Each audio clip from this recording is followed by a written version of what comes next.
Saludos, amigos y amigas de La Respuesta.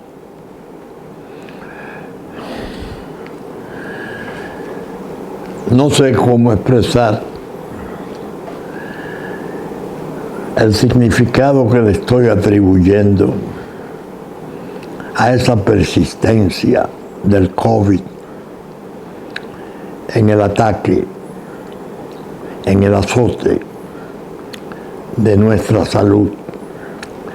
Leí un informe en la prensa de que al menos se han identificado 791 casos nuevos de COVID y no sabemos cuánto habrá fuera del control que se hiciera, pero evidentemente sigue siendo un percance de salud muy serio. Y eso es lo que me lleva a atarme. Cuántas veces intento abrir la respuesta, porque es un tema de todos, es un peligro para todos. Y siento que es una forma de servir, dando el alerta a la población de que el villano del COVID está ahí, es peligroso, muy armado. Uno no sabe hasta cuándo va a permanecer en el mundo haciendo los desastres que ha sabido hacer. Pero bien, las guerras, Dios mío, otro tema que me resulta indispensable. Cuando leo las noticias, tiendo a desencantarme, a perder la esperanza de la paz. Siria, ingresando al conflicto, ella que está a medio de destruir por los conflictos propios que tuvo, bombardeando puentes, aeropuertos, con misiles. El Líbano con Hezbollah adentro como un factor político predominante, siendo instrumento de Irán, tirando misiles y recibiendo misiles en lo que parece ser el umbral de una escalada de la guerra, ya no en la zona de Gaza, sino en el norte, en los límites con Líbano. El asunto pinta mal. Cuando el ministro de Defensa de Israel habló de que ellos estaban debatiéndose en 7 frentes, pareció un exceso de su parte. Pero los días van demostrando que es una realidad. Y uno pregunta, ¿y cómo se puede salir de esto? La diplomacia norteamericana dando viajes repetidos, desesperados, su secretario de Estado Blinken entrevistándose en Cisjordania con Abad para ver qué pueden organizar después de que termine esa operación militar de Israel en la Franja de Gaza, ya en el sur, porque creo que el norte lo declararon como totalmente controlado. En definitiva, el panorama no es bueno. No hay en la semana que ha transcurrido ningún dato que pueda llevar a uno a la ilusión de que, sabe Dios, por aquí llega la paz. Ucrania, los ataques rusos de las últimas horas han sido muy severos y parece que se está acercando un momento de liquidación de la guerra. Los ataques han sido ya a Kiev, la capital, y a Odessa, el puerto fundamental en el Mar Negro, único puerto de Ucrania al Mar Negro. Se habla de que Rusia está considerando la ocupación plena de Ucrania, que sería una cosa extraordinariamente difícil de mantener en paz. Sería mantener un campo ardido de una nación inmensa, que Rusia reclama las cosas que reclama. Y en medio de eso surge algo que es como para uno decir, déjame ver si yo estoy soñando o es de verdad esto. Suecia, bajando órdenes a sus fuerzas armadas y a la población de que está preparada para la guerra con Rusia.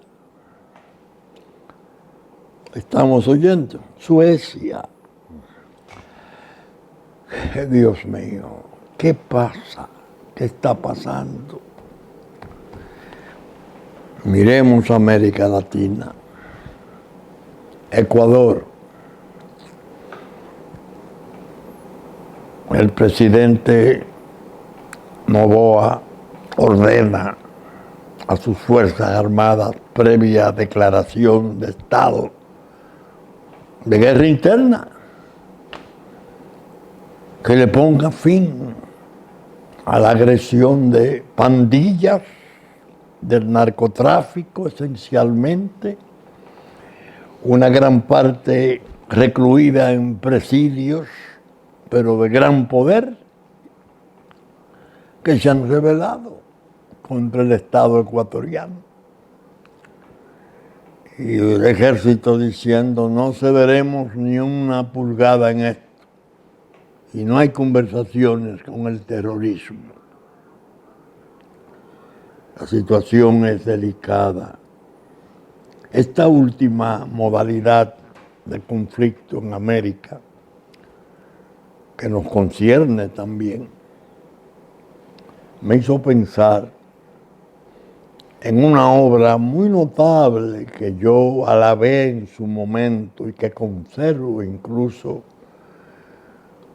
con más o menos la categoría de libro de cabecera. Un inglés, periodista, Ian Grillo, escribió México y el narco como insurgencia. Al leerla aquella vez yo la elogié y he seguido considerando y la releo en ocasiones en sus capítulos esenciales. La tesis que sostiene es muy válida. La fuerza del narcotráfico ha ido creciendo de tal modo que las pandillas se han ido en México, los carteles, adueñando de áreas territoriales en forma considerable. Los incidentes son graves, gravísimos, algunos de ellos espantosos. Ya se está viendo en Ecuador. Hay un informe muy interesante que traigo hoy. Es un reportaje de EFE, que el diario El Caribe publicara en enero 10. Inseguridad crimen organizado y narcotráfico, principales amenazas para América Latina. ¿Oyeron ustedes los tres pilares? Inseguridad, crimen organizado y narcotráfico. El reportaje es muy interesante porque versa acerca de un trabajo realizado en la Universidad Católica de Chile, muy enjundioso, enfocando esto. Y dice, la inseguridad del crimen organizado y el narcotráfico son de nuevo los principales riesgos políticos que enfrentará América Latina en 2024, y prueba de ello es la crisis de violencia extrema sin precedentes que atraviesa Ecuador, reveló este miércoles un estudio de la Pontificia Universidad Católica de Chile. El índice de riesgo político de América Latina, que identifica los peligros que amenazan a muestra en la edición de este año un aumento significativo. Además, como peligro, la corrupción y la impunidad. Entiendan, el análisis hecho en centros de pensamiento muy bien establecidos y reconocidos. Inseguridad, crimen organizado, narcotráfico, corrupción e impunidad. Primer peligro, primera amenaza, segunda amenaza, corrupción e impunidad. Habla del crecimiento horrible de la criminalidad en Ecuador, cómo se disparó.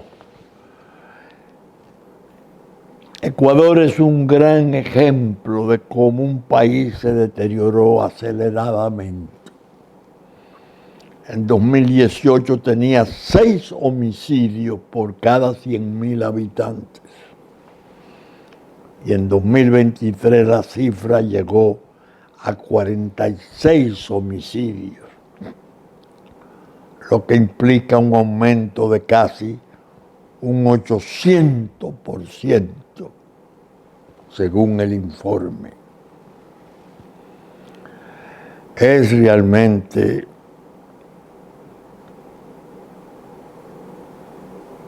preocupante cuanto está ocurriendo. El presidente declaró la existencia de un conflicto armado interno y ordenó a las Fuerzas Armadas acciones militares contra grupos criminales que las autoridades consideran terroristas.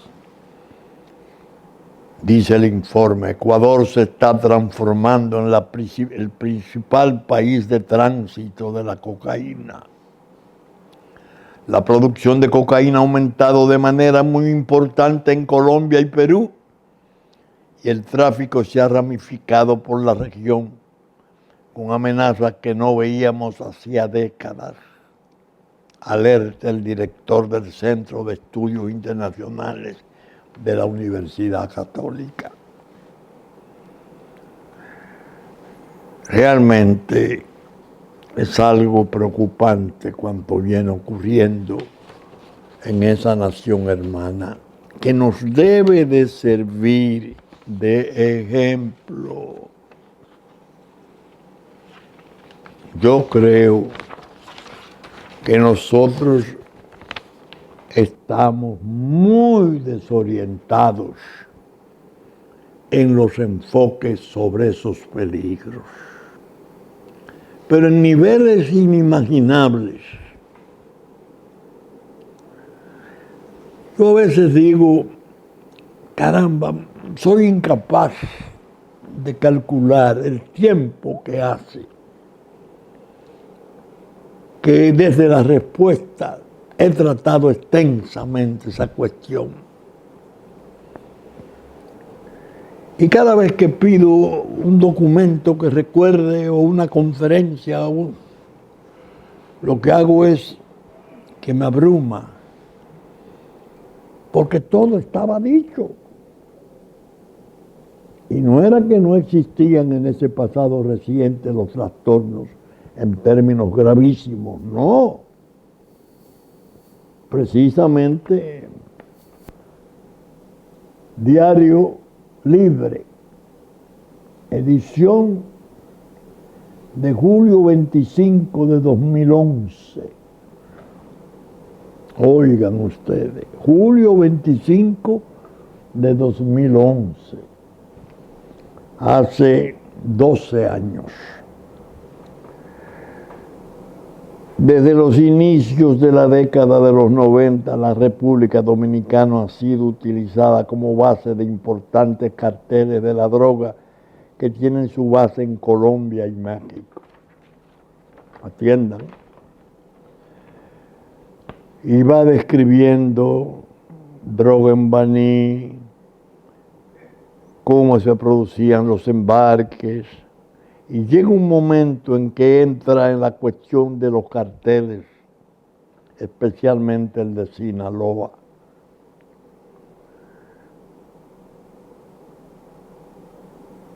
Los más recientes casos son el de Quirino, Ernesto Paulino, que operaba con una poderosa red con ramificaciones en carteles de Sinaloa, en México y en Colombia. Muchos de los contactos de estos carteles compran lujosas residencias ubicadas en Piantini, Narco, Arroyo Hondo y otros. Luis Fernando Bertolucci, alias el rey del poderoso cartel de Sinaloa, residía en un lujoso apartamento de la Torre Cayenne Quinto, ubicada en la calle Federico Geraldino, esquina Charles Sommer del ensanche Paraíso, y fue detenido mediante orden de arresto número 112.321 del 5 de julio del 2011. Fue pedido en extradición acusado de distribuir, no dice los números, ponen el número simbólico de 5 kilos, toneladas de cocaína a Estados Unidos y falsificación de documentos.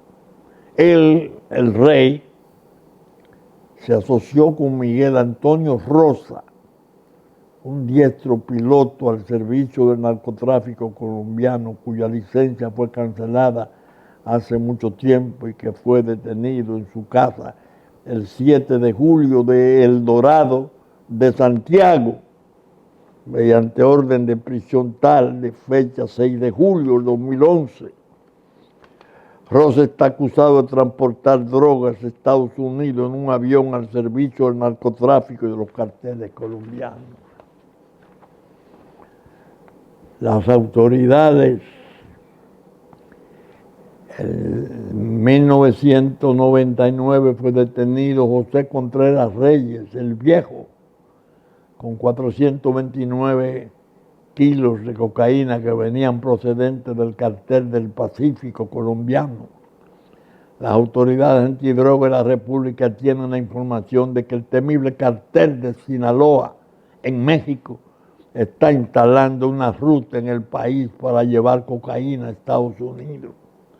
Esta ruta está siendo regenteada por el propio jefe de la organización, Joaquín Guzmán Loera, Chapo Guzmán, quien cuidaba cada detalle para que cada operación fuera un éxito. El encargado de las operaciones en el país era Luis Fernando Bertolucci Castillo, quien respondía de manera directa al Chapo Guzmán. Esto es del 2011. Entonces yo digo que da pena ver en la forma en que se está tratando el tema. Ahora mismo, en la cuestión electoral, los partidos mayores se la pasan tirándose la pelota de un campo a otro. Miren lo que está pasando, esto. Ahora, el otro le responde, mire lo que pasó en tal fecha. Pero no asumen el problema como un grave trastorno, ya con potencia sistémica, que nos está envenenando. Yo recuerdo que a raíz de esa publicación,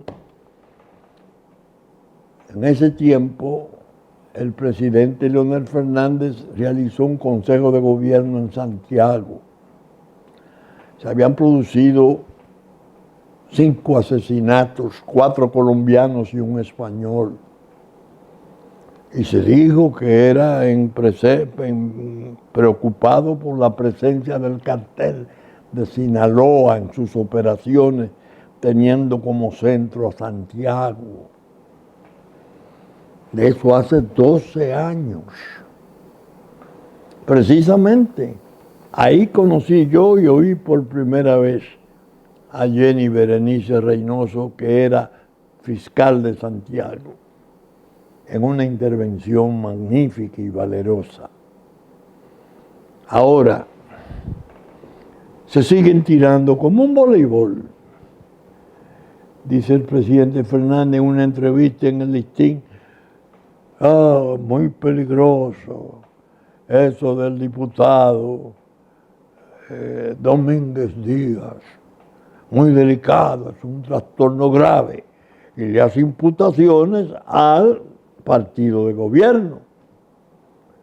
Pero él no menciona, no dice, desgraciadamente, las 51 toneladas que él confesó, las pudo transportar en el periodo del 12 al 20, que era un tiempo en que el gobierno del PLD gobernaba. El gobierno estaba en manos de Danilo Medina cuando las operaciones de ese señor. Que corresponde al partido de poder, claro está. Ellos no tienen partidos. Ellos se reparten y contribuyen con todos. Contra eso yo luché hasta el cansancio, advirtiéndole a los presidentes por carta expresa de los partidos, tengan cuidado con esto. Ahí tiene la Suprema Corte de Justicia ordenando la investigación, apoderando a un juez, el magistrado Montero, para investigar a 4 diputados. El que está en Estados Unidos y 4 aquí. Pero eso no es para el debate,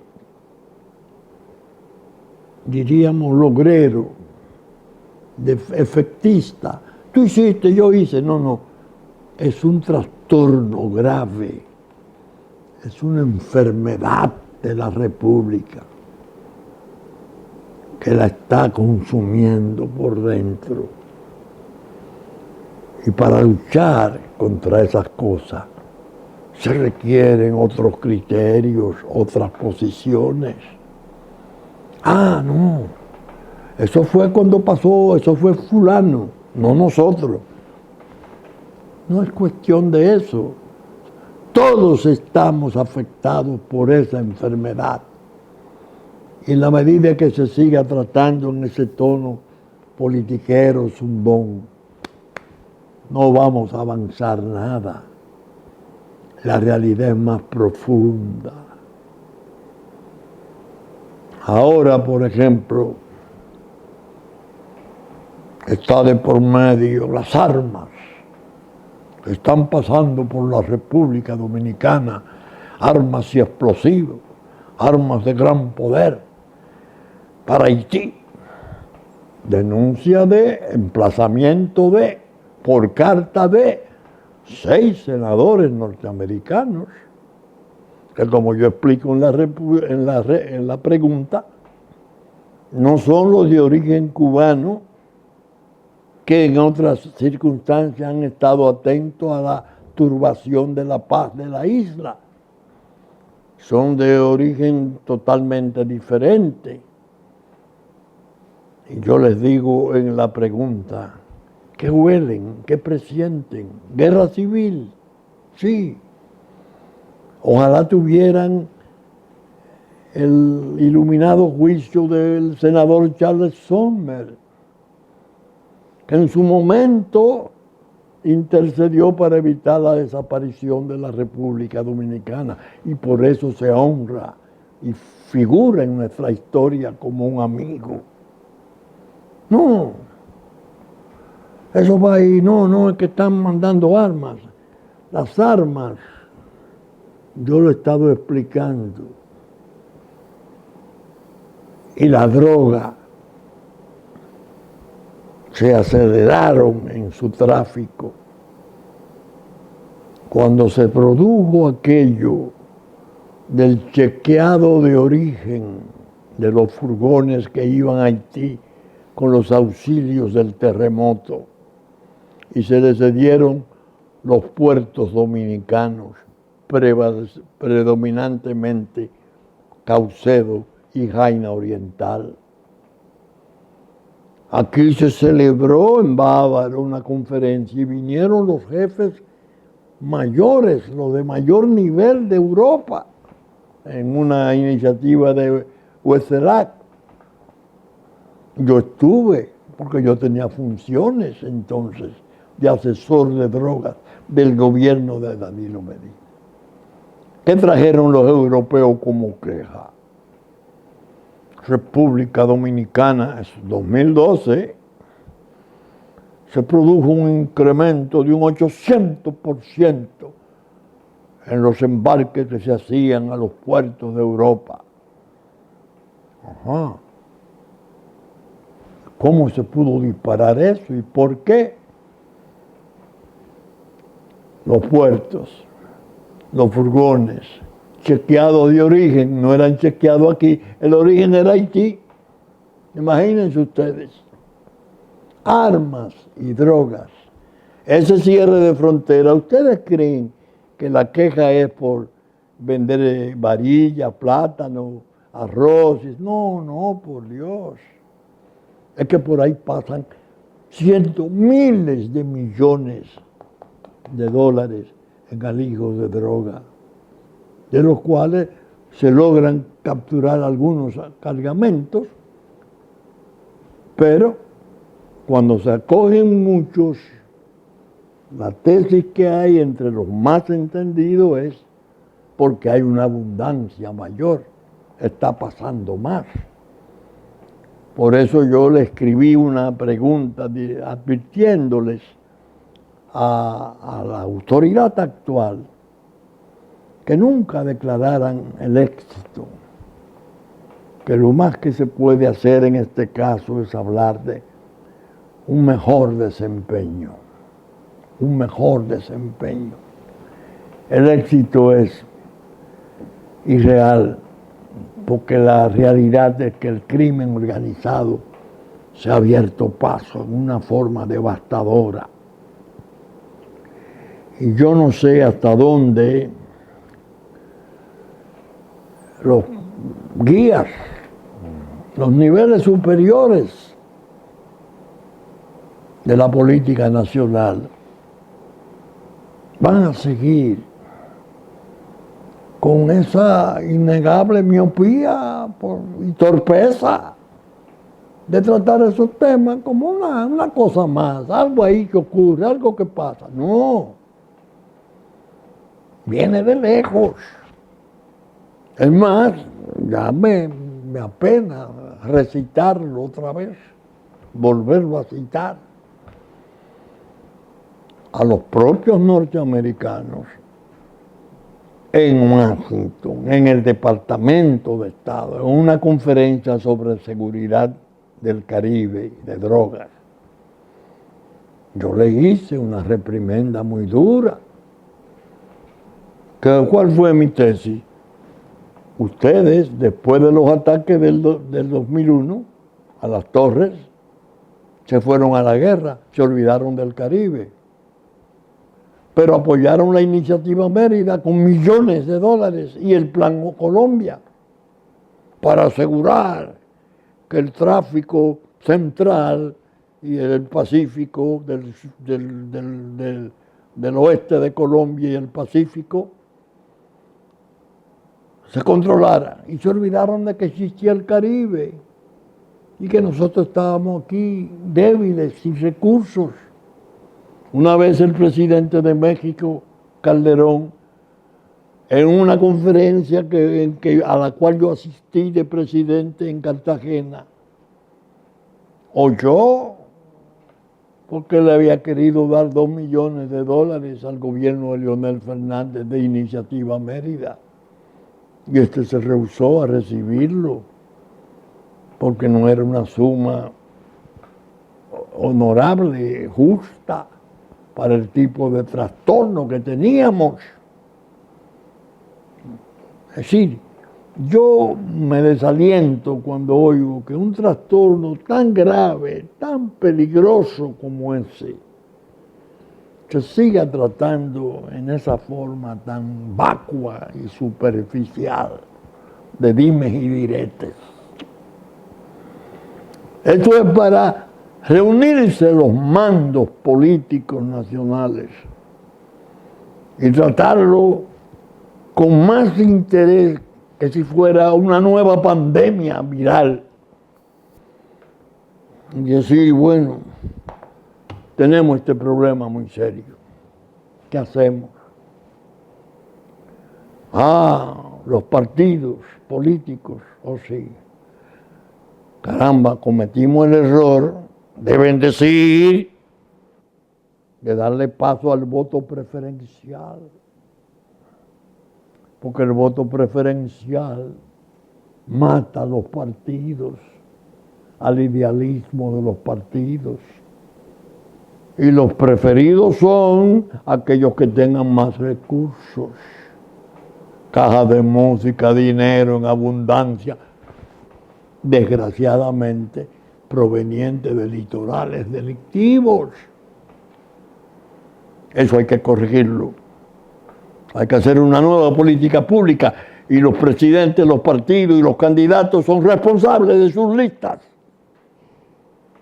No, yo no tengo que ver, él salió en una asamblea, ¿cómo se la ganó? En cambio, los esfuerzos idealistas de jóvenes y de cosas por desarrollarse quedan sepultados por la opulencia oprobiosa del crimen, participando para acceder a los poderes públicos. Pero eso es para discutirlo en los niveles mayores, como un trastorno común de todos. No. Yo hice una pregunta esta semana, un año nuevo crucial, y yo invito a leerla a mis amigos, porque la releí y quedé muy conforme con sus enfoques, con los enfoques de esa pregunta. Y me referí, entre otras cosas, a ese problema penoso. Un diputado nuestro que pasó 2 años bajo acusación criminal. Hizo una crisis psicológica, el juez se negó a juzgarle porque no sé qué cosa había aparecido un certificado de que tenía cierto principio de demencia. Después desaparece la demencia, se le juzga, confiesa y bueno, ¿y qué? ¿Y qué más? ¿Quién lo llevó a la política? ¿Qué hizo él con los poderes políticos? ¿Quiénes fueron los que pudieron propiciar su éxito para esas operaciones? Del 12 al 20.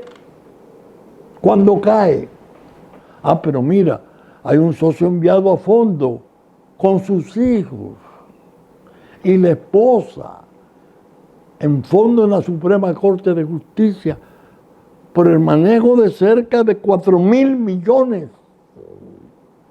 de pesos en lavado de dinero. Eso se está ventilando. Eso se está ventilando en justicia. Pero no es para decir, nosotros juzgamos, ustedes no, ustedes andaban, ustedes... Si se hace un análisis serio y sereno de las contribuciones del narco al quehacer político nuestro, hay que considerar que salimos muy mal parados como país, porque eso aquí se montó, eso se hizo una práctica y todavía está vigente. Y la dirección política superior nuestra no ha tenido el coraje de decir, no, eso no. Y vamos a modificar esta ley. Los diputados nuestros y cosas tendrían que ser en todo caso cooptados por la dirección del partido, en base a antecedentes, méritos, propósitos culturales, habilidades, aptitudes, porvenir de jóvenes. No se hace. No. Todo eso viene. Por eso Ecuador es un buen ejemplo. Ecuador es un buen ejemplo. ¿Por qué mataron al candidato Villavicencio?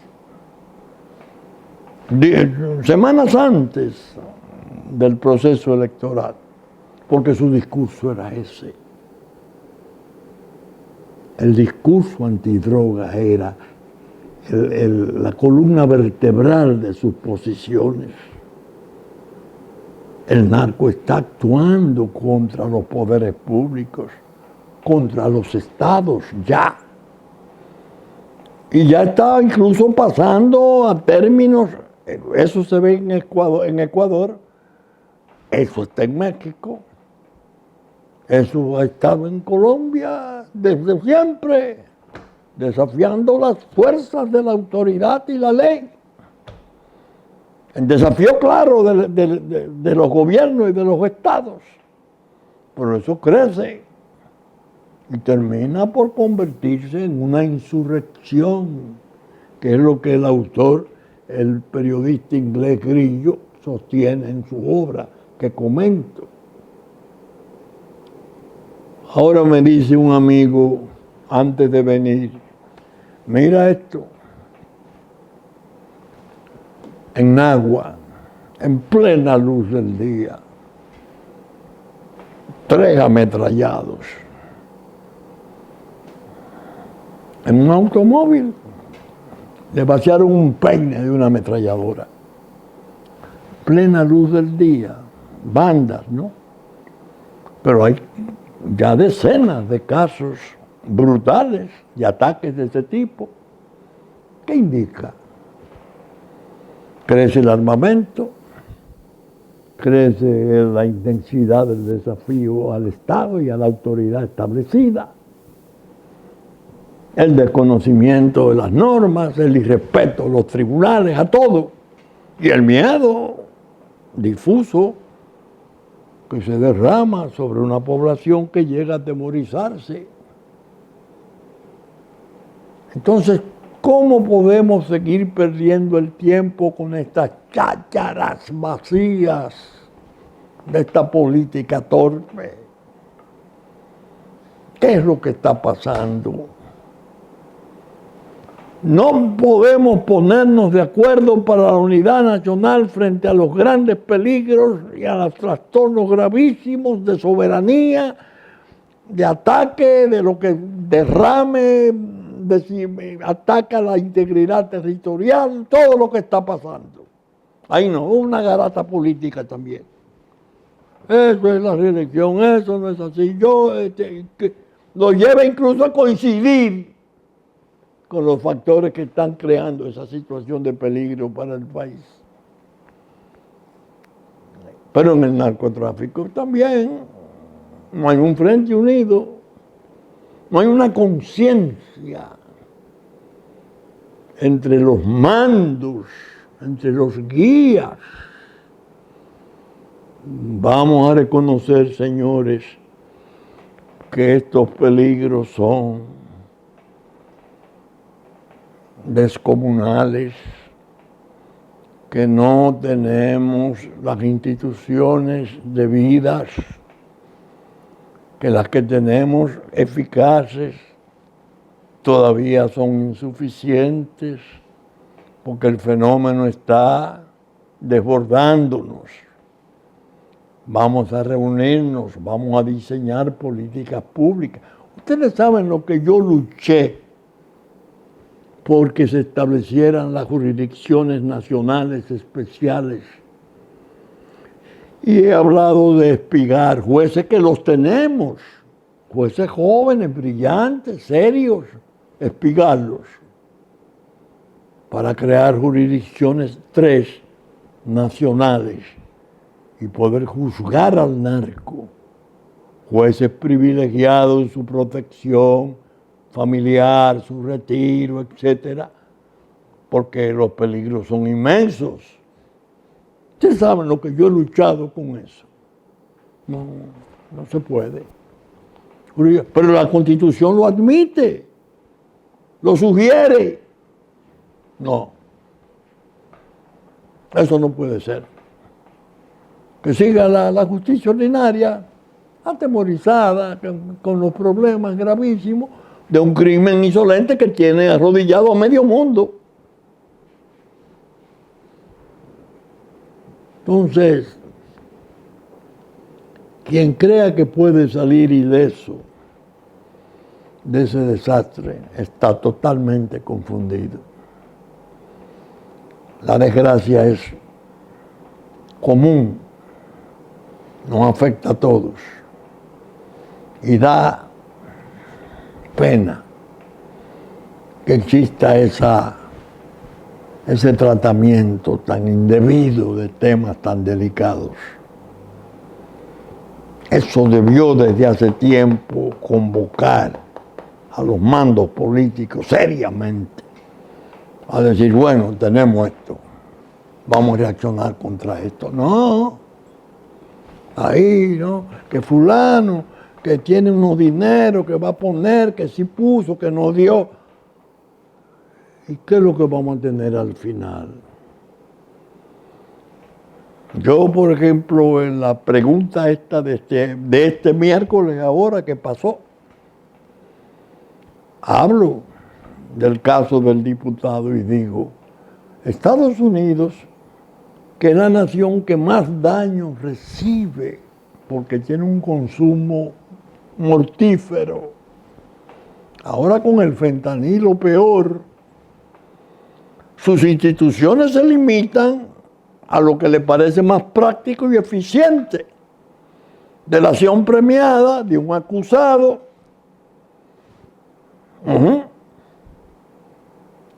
Pena mínima. 0 tomarle riqueza, ni patrimonio, ni aquí ni allá, ni en los lugares en que se encuentren. Y 0 extradiciones para sus vínculos que desde la autoridad pudieron protegerle, o desde la economía formal e informal, o gris, como se quiera, participaron en apoyarle sus tareas criminales tan graves. Hay extradiciones en perspectiva, se están esperando. ¿Cuándo? Porque la manejan con un criterio de si cabe o no cabe, si es oportuno o no oportuno, porque tenemos que hacer otras cosas relativas al problema haitiano, al problema de la soberanía, la aberración del binacional que lo obsede. No, así no. Estamos contribuyendo a la posibilidad de degenerar en un extenso Puerto Libre, la isla toda. Haití es un narcoestado hace décadas y nosotros hemos estado al borde de serlo. Y ya con los signos que están apareciendo, se siente más cercana la tragedia. Por eso la mención de El Salvador, del Ecuador, era indispensable hoy, porque son los ejemplos dolorosos que nos ofrece la vida para decir, ay, esto está pasando en Ecuador. ¿Y a nosotros qué nos aguarda? ¿Qué nos espera? ¿No iremos a un estado peor? ¿No tenemos al lado un colapso inmenso con una economía que tiene su fundamento en el manejo de los capitales de las drogas del mundo, incluyendo las pesadas, de Cosa Nostra en adelante, sin contar las europeas que están en Haití desde hace décadas, y sus élites corruptas? Entonces, vamos a hablar de un modo más, yo diría, más prudente, avanzar en juicios medio espectaculares de provechos políticos coyunturales. A mí, pese a todo ese historial de lucha y de riesgos, yo le decía a un amigo que me hablaba de los riesgos, cada vez que los menciono y omito una mención que para mí debería de ser permanente y prevaleciente. 4 asesinatos de gente joven, buena, seria, correspondiente abajo de la protección de mi familia. Y un quinto que se salvó de milagro, el portero de mi casa, con un disparo cercano al corazón, mientras descansaba en su casa un domingo. ¿Esto por quiénes? Por bandas. Ajá, las bandas. Cuando iban para sus trabajos, cuando llegaban a sus trabajos, a una esquina de llegar, a una esquina de salir. Bandas, así. ¿Y quién ha estado detrás de las bandas? Esos son los riesgos. Por eso yo hablo de ello con autoridad, con categoría, con moral. Es mucha la sangre que hemos visto de cerca. Hemos tenido que cargar pesados ataúdes de jóvenes que han vivido en el seno de la familia nuestra. Por eso, cuando hablo y no los menciono, me siento como culpable de un silencio que no debe ser. Y para pasarle a la sociedad la magnitud y las características de los peligros. No solo Villavicencio el que ha estado expuesto, como se perdió el candidato de